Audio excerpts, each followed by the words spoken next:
We're through to a prelim. Everyone played their role so well, but here are the players that stood out to me. Let's get into it. It was so hard to narrow it down to five players for my standouts. The couple that you sort of come to your mind straight away, pretty easy. The top three is pretty easy. Um, it was just everyone played their role perfectly. And, people might not have had huge numbers. I thought Parker did well and, he got subbed off. I thought even Rowan Steele, when he came on, did a couple of nice things with the limited game time that he had. You look at Mason Cox. Like, I thought Mason Cox was absolutely fantastic. Like, did he kick any goals? No, but was he exactly what we needed down the line and in the ruck? And I know I said that in my review of the game as well. But it's going to prove to be a masterstroke by the coaching team and the selection panel to bring on Mason Cox as opposed to McStay, as much as that sort of breaks my heart. But I thought, on his first game back in what feels like at least a month or so, I want to say, he did everything that we needed him to, and he's only going to get better from here because I assume he has to play that prelim. There's no way he's coming out of the prelim. Another guy that I didn't include in here was Scott Pendlebury. Like, if you look at Pendles' numbers, he had 5 tackles, 5 score involvements, 23 possessions, but he went at 87% disposal efficiency. Another guy couldn't get Lockie Schultz. This guy was just tackling like no other. Bo McCreary, what he added to the midfield with that speed, that injection of speed that we've been missing, absolutely missing, was just something that is going to help us in the long run because we don't have that speed in the middle. So you inject Bo into there, then you can put him down into the forward line. Isaac Quaynor, like the list goes on, like Josh Daicos, like everyone played their role absolutely perfectly to a T. But these are my five standouts. All right, so number five might shock you, but I have Ned Long as my fifth best player, and the fifth best player that stood out to me. So, 9 tackles, highest for in a Collingwood jumper. 19 pressure acts, second highest. 5 clearances, 23 disposals, 3 inside 50s. Ned Long surpasses Luke Ball for most tackles in a season in a Collingwood jumper. He's now a history maker in his first full season of AFL. And I say full season, he's had full season, with Hawks and stuff, but, practically playing every single game. And I know he even started at the sub as a start. Then, in that Hawthorn game, started the sub, but he still came on. His third quarter, the clearances in the third quarter, that run from the midfield was phenomenal. Like, look, we probably do win that third quarter, even if he sort of wasn't playing. But what he did, I'm not wasn't playing, so I wasn't playing like he did. But what he was able to do in that third quarter really propelled us to kicking those. We kicked 7 goals in a row or something like that. Definitely, yeah, 3 in the 3. Sorry, 2 in the second quarter, and then 5 in that third quarter. And most of it was on the back of Ned Long and his tackling and his clearance work and his midfield work.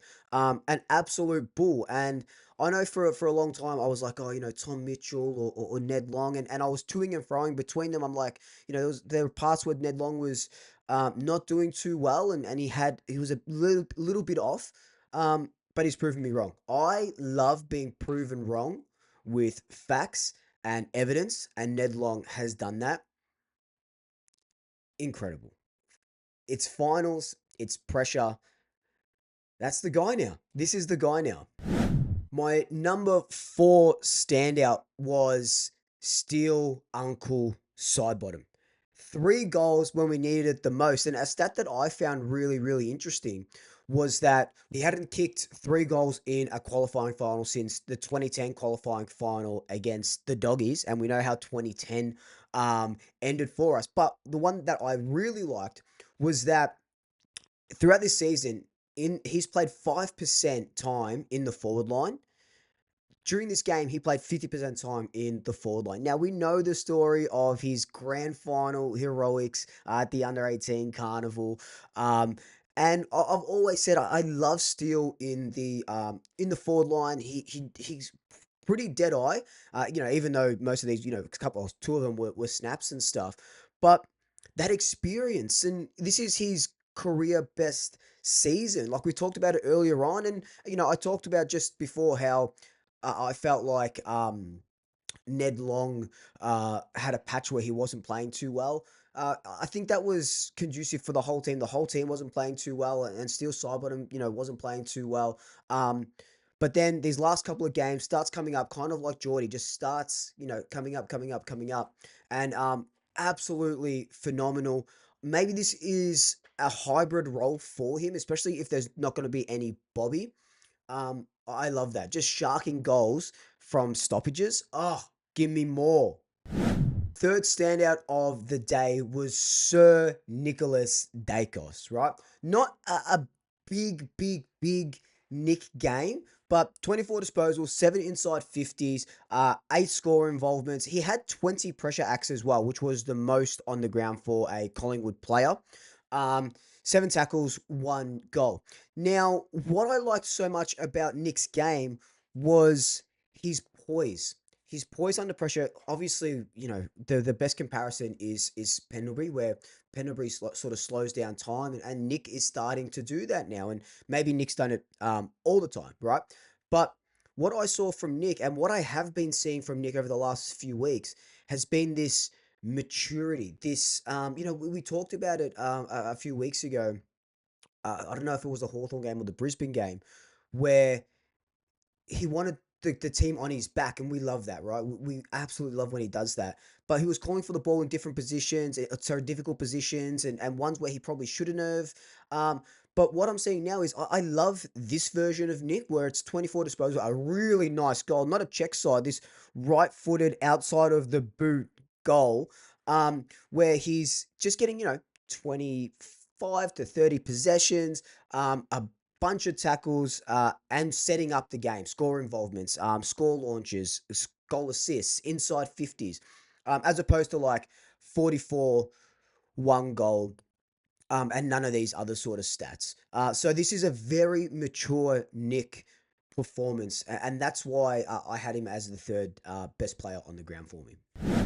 Now, number 2, I've got Jamie Elliott. 4 goals. 4 really, really, really, really, really, really, really, really, really good goals, right?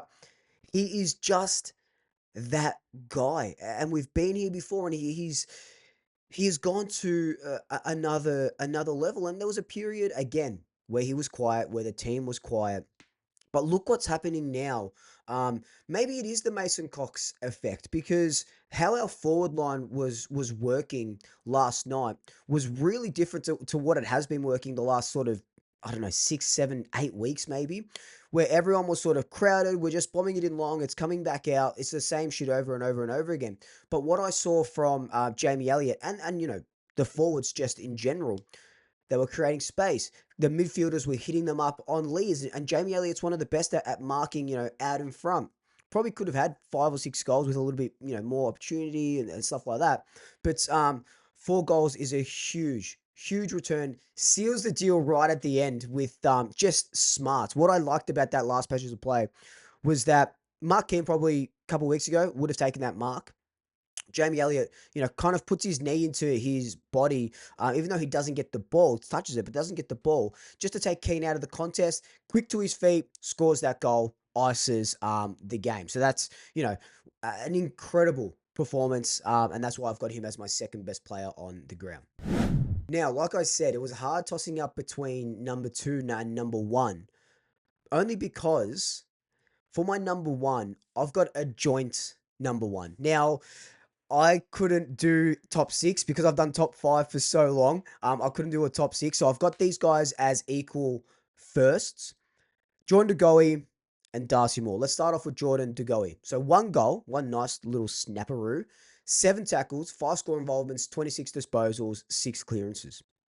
Now, we can debate till the cows come home about, does he get a week or does he get a fine for that accidental hit on Worrell? But that's not what this is going to be about. But I thought, he's been building, Brisbane, Hawthorn, Adelaide, Melbourne, which was his best game since 23. And now Adelaide again. Phenomenal. Phenomenal. We have been begging and crying out for a player like De Goey, and pretty much just De Goey, really, back into that midfield to do what he's doing. And working in tandem with Bo McCreary, working in tandem with Ned Long as that big body and can just run out of a contest, push people away, create a presence, strike fear into the hearts of opponents. That's what I saw Jordan De Goey, and we know that he is, since 2021, he is the highest rated finals player according to champion data. That is phenomenal, and you can see why. You can see why he's Mr. September and why he's our sort of not so secret weapon. So make sure you watch that video that I released about Jordan De Goey. But let's talk about Darcy Moore. Look at this, man. 4 contested marks, 13 intercept possessions, 9 intercept marks, which is an equal record in finals. Equal highest record in finals, 2 spoils, and I put 333 meters gained because he wasn't just marking it and sort of kicking back or whatever. He was taking the game on and he was setting the game up, just like the Darcy Moore of 2023, 2022. Now, I've been a big backer of Darcy for so long. And, I've been saying it's the system, it's the defenders that he's got around him. And look what happens when he has a good defense around him, when he has a good system around him. He can play the role that was born to play. I've kept the receipts. I know some of you guys were like, and on other channels and on Instagram and Facebook and whatever else it may be, Darcy needs to give away his captaincy. Drop Darcy.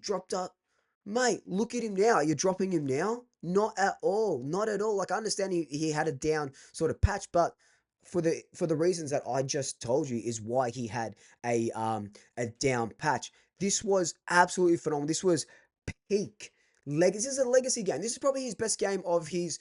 Would you say it's his best game of his career? Definitely the best game since 2023. But would you say it's his best game of the career? It's probably pretty close. Pretty close. He's getting played into form. He's getting absolutely played into form, and we are here for it. But these are my standouts. I was going to say my Swoop standouts. These are my standouts. Let me know your player of the match and your standouts down below. But until then, like, comment, subscribe, tell your family, tell your friends, tell your pets. And until next time, double shackers. I'll swoop you later.